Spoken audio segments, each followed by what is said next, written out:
Image-based projection labeling for mobile eye tracking.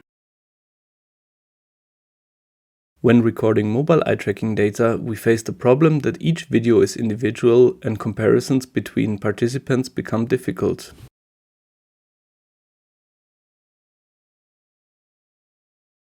This example shows 3 different recordings of a person looking at magazine covers. Although the same content is visible, it is difficult to compare the viewing behavior just by watching the videos with a gaze replay.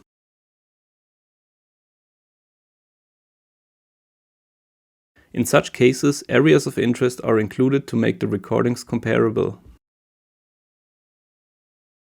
With this semantic information, we can, for example, calculate dwell times on AOIs or perform scan path analysis. How can we get this information about AOIs? One established method is the use of optical markers. Depending on the environment and type of AOIs, this is not always possible. Often, manual annotation is necessary. To do this, polygons can be drawn on AOIs and have to be tracked through the video. This step has to be repeated for each object in every individual recording. Manual annotation is very time-consuming, but often the only way to analyze the data with AOIs. As an alternative, object recognition can be applied to detect AOIs automatically. However, this requires that the algorithm is trained for the objects that will appear. With image-based projection labeling, we present a new approach to label data from multiple recordings simultaneously, and the annotated data is directly visualized for the semantic interpretation of scan paths. The approach is based on the idea to represent each video by as few images as possible, which represent dwells on AOIs. By extracting a thumbnail for each sampled gaze point, we will get very similar images as long as a person was fixating something. For the labeling task, this sequence contains too much redundant information, because all of the similar images belong to the same AOIs. Consequently, we can segment our data into periods with very similar images. To perform a segmentation of the data, we calculate the similarity of thumbnails in consecutive frames. This plot shows peaks when the similarity between the thumbnails decreases, as an indicator that the point of regard switched to a visually different area.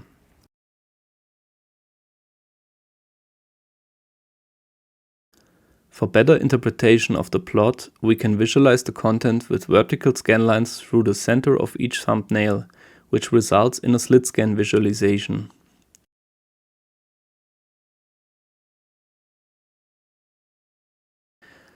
Superimposed with the plot, this visualization helps to find a threshold for the segmentation. When a person was fixating the same area over time, the slit scans show a repeating pattern, and also abrupt changes can be identified easily.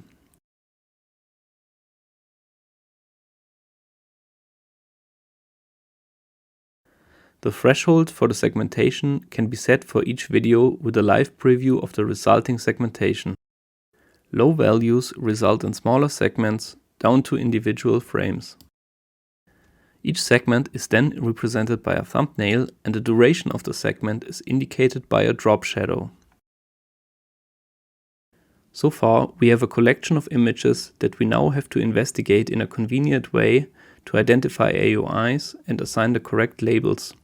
Hence, the next step is the projection of the segment thumbnails. Each image can be represented by an n-dimensional feature vector, which can be projected into a 2-dimensional space that we can visualize to search for gazes on AOIs. For the dimensionality reduction, we use UMAP because it performs fast and results in visual clusters of similar thumbnails, which mainly contain the segments relevant for the AOIs. To control the elements in a visual cluster, selected thumbnails can be rearranged into a grid. Small previews can be displayed to see the thumbnails in context of the original video. When we are sure that all elements belong to the same AOI, we select them and assign the label. In this example, all thumbnails belong to AOI 3. This AOI information becomes also immediately visible in the timelines that show the segmentation. We can repeat this procedure for all regions where we identify visually similar elements. Thumbnails that do not belong to the AOI we are currently looking at can be identified and removed.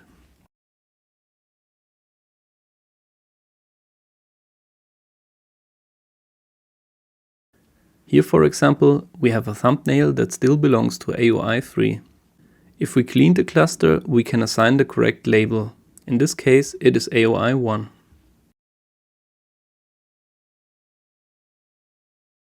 It is also possible to investigate segments starting from the timeline.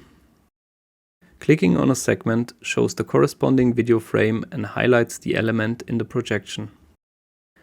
This way, outliers in the projection can be identified quickly, as they often appear as unlabeled segments between two identical labels. With this approach, we can label the 3 videos simultaneously in 5 minutes. The manual annotation of the same dataset with polygons took about 2 hours. In the paper, we showed different use cases where we applied this technique. One of them is the personal encounter dataset from one of our previous publications. It contains the recordings of 3 coffee breaks with personal encounters of a person wearing eye-tracking glasses. The projection not only shows clusters of the different persons, it also separates the data recorded outside and inside of the building. Clusters containing mainly the thumbnails of specific persons are highlighted by color. This example shows that even without a sophisticated face recognition algorithm, image-based projection labeling can be applied to annotate gaze data from personal encounters. I presented the concept of image-based projection labeling as a method to rapidly annotate AOIs from multiple recordings simultaneously. With each annotation, the results become immediately visible in the visualization and can be interpreted in their temporal order. For future work, this approach has the potential to serve as a basis to provide AOI labels for the training of machine learning algorithms. We plan to extend this idea in this direction to create a user-centered active learning process. Overall, image-based projection labeling provides a fast and easy to interpret way to make data from mobile eye tracking experiments comparable.